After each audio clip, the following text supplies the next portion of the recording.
ABC Listen. Podcasts, radio, news, music and more. 50 years ago, on the 11th of November, a political earthquake erupted. Well may we say, God save the Queen. It's the most famous chapter in our political history, and the fallout is still with us today. Hear the whole gripping story of the dismissal, unfolded scene by shocking scene, in our award-winning podcast, The 11th. He looked at me and said, I owe history nothing. Search for The 11th on the ABC Listen app or wherever you get your podcasts. Hi, it's Sam here. Before we get into today's episode, a big shout out to all of you who filled out our listener survey so far. We really appreciate it. Now, we're going to keep it open for a few more days, so jump in if you haven't already and let us know how you're feeling about the show. You can find it in our show notes or on our website. Just search for ABC News Daily.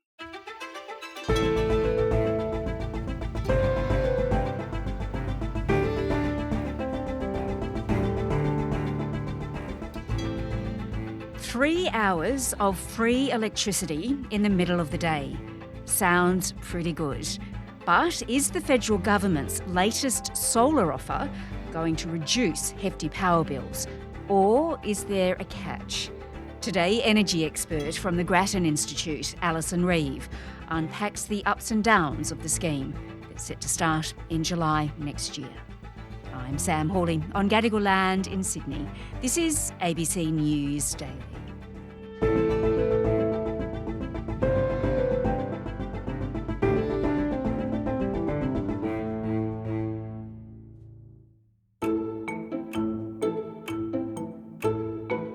Australian consumers in 3 states will get 3 hours of free solar power every day from next July, even if they don't have solar panels. It's a plan to use Australia's plentiful supply of daytime solar power to help bring power bills down. The federal government announcing it'll force energy retailers to offer free electricity to households. This is not the answer to all the challenges in the energy grid, but it is a meaningful step forward, a material improvement, a chance to improve the opportunities for people to reduce their bills and put them in charge. Alison, free power. Surely it's what we all dream of, right? And the government thinks it's going to deliver it. Just tell me, what was your initial reaction to this idea? Because you are an expert in this field. My initial reaction was that it sounds good on the surface, but the detail will still have to be worked out. And one of the things that might be a bit tricky for the regulator is to figure out how to do it such that people still end up better off and that people who have less control over their electricity use don't end up worse off. Yes, right. Okay, so let's unpack the reasoning behind this offer of 3 hours of free solar energy every day. And that, of course, is whether you have solar or not. Just remind me briefly what's on offer. So the idea is that if you are in southeast Queensland, New South Wales or South Australia and you are on what's called the default market offer, then you would be offered 3 hours of free electricity in the middle of the day.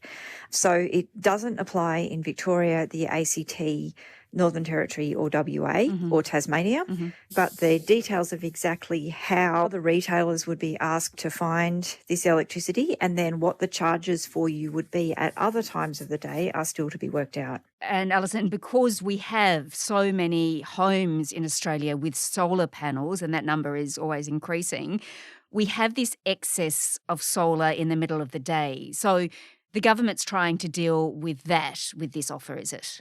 It's partly to deal with that, yes. So at the moment, particularly on very sunny days where it's not particularly hot, there is so much solar in the middle of the day that in some states the solar has to be turned off and told not to send the electricity out to the grid because there's no one there to take it.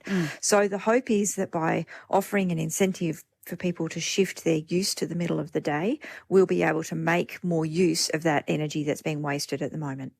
Okay, and as you mentioned, only New South Wales, South Australia and Southeast Queensland will have access to this offer initially, although the government wants to expand it elsewhere, it says, by 2027.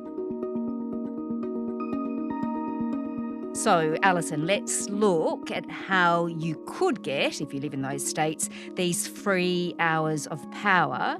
Now, as we said, you don't have to have solar yourself, but you do have to have a smart meter. Why is that? So if you've got an old-fashioned electricity meter, it just spins at the same rate whenever you're using electricity, regardless of what time of day it is. If you've got a smart meter, your retailer can actually see what you're using at different times of day and charge you different rates for that. And so what that allows you to do is to get access to cheaper rates at some times of day in return for more expensive rates at different times of day. So in order to get this 3 hours of free power, you would need to have the smart meter there so that the retailer knows not to charge you in the middle of the day. All right. And you'll need to opt into this scheme. But of course, the huge catch here is that you need to be using the energy in the middle of the day. And, well, most of us, of course, are not at home in the middle of the day. We're at work, right? Well, yeah, I mean, the extent to which this actually makes electricity cheaper for people is going to vary a lot depending on what your lifestyle is. So if you're someone, for example, who works from home a couple of days a week, you might be able to shift to using more in the middle of the day. If you've got a swimming pool, you could, set up your pool pump so that it's running in the middle of the day. If you've got a timer on your washing machine, you could set that up and that sort of thing. But there are some things where it's very hard for us to shift when we use that energy. None of us want to sort of cook dinner at midday and then eat that at 7 o'clock at night, right? We want to, we want to cook just before we eat. Similarly, we need to use lights at night. We watch TV at night because that's when we're free to watch it. So the extent to which people are able to take advantage of it is very much going to vary a lot from household to household.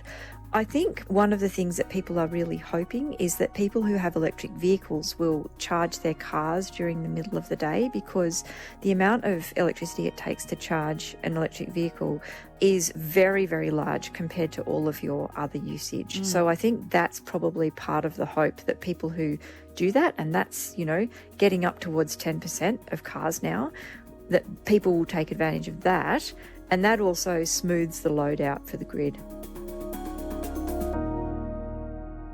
But tell me, what about on the days that it's raining or it's cloudy? Can you still get your 3 hours of free power then? Yeah, I mean, this is a detail that the regulator is going to have to work out. So one of the things that energy retailers do is that they smooth out the bumps in when generation is available and what price it's available, and give us a fixed price. I think what they will probably be doing is, as part of the design process, figuring out how much extra energy they need to procure and when, in order to give you in aggregate over the year 3 hours of free power every day. Yeah, okay, all right. Well, Alison, let's now consider whether you think this will actually help bring power bills down, which is the ultimate aim, of course. Now, the power companies are really sceptical, and there is a fear that they will just have to claw back costs later in the day. So actually, you'll still be paying the same amount. I think that's a real possibility.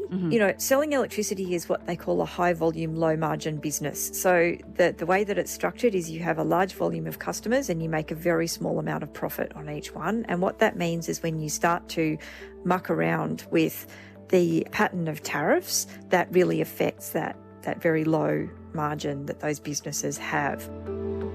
Australian Energy Council's CEO, Louisa Kinnear, argues the federal government should have consulted the industry. Retailers are still incurring costs in the middle of the day, and they still need to find a way to recover those costs. They can't necessarily wear them, particularly smaller retailers who may not have, a large customer base. The thing, I guess, that where this might eventually flow through is that only about half of our bill is paying for the electricity itself. The other half is paying for the poles and wires. And at the moment, we build the poles and wires to meet the peak, right? Which means that for a lot of the day, they're not being fully used, but we're still paying for them. So if you can smooth out the load, you actually get better utilisation of those poles and wires, and you're using them more constantly over the day. And over time, what that will mean is that there's less need to build new ones. So that's the the thing that will start to push bills down, I think, rather than necessarily the 3 hours of free power, particularly if the way that they're balancing off that free power is the higher tariffs later in the day.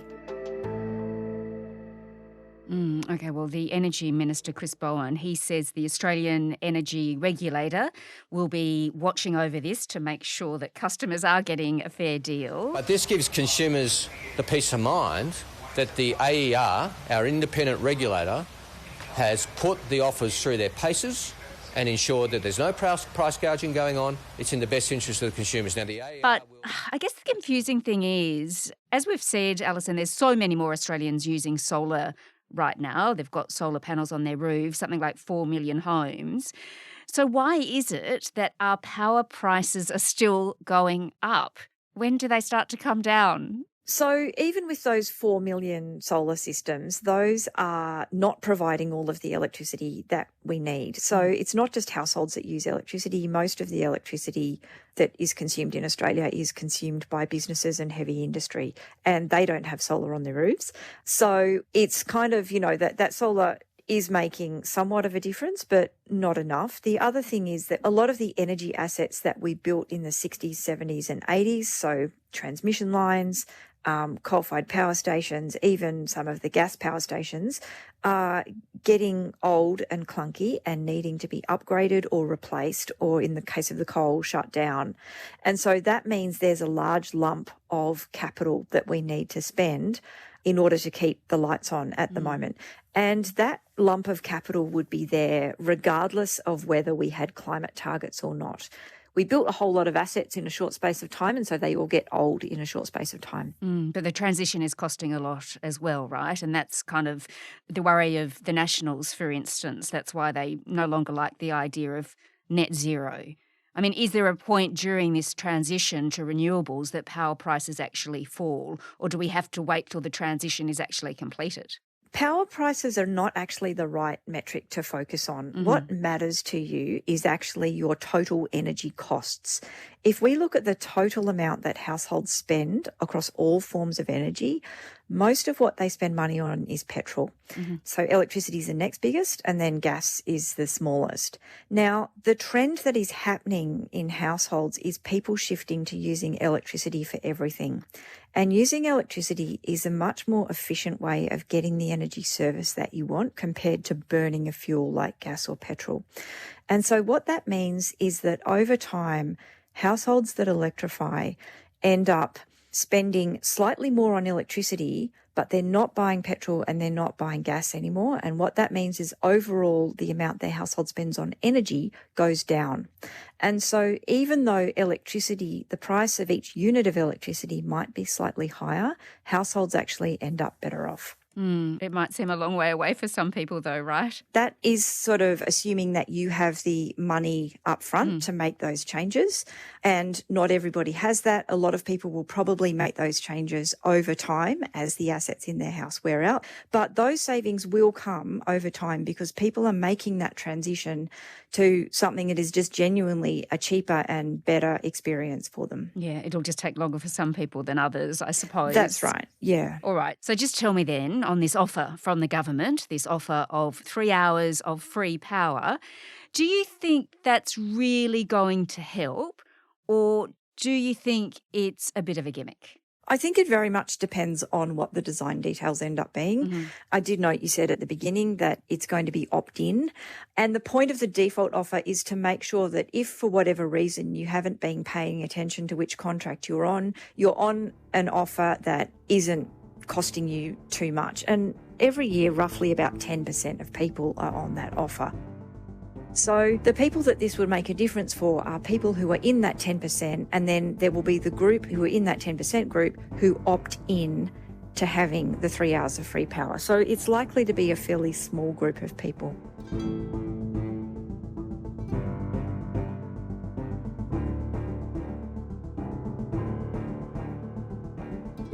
Alison Reeve is the Energy and Climate Change Deputy Program Director at the Grattan Institute.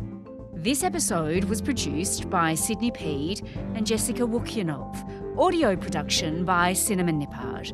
Our supervising producer is David Cody. I'm Sam Hawley.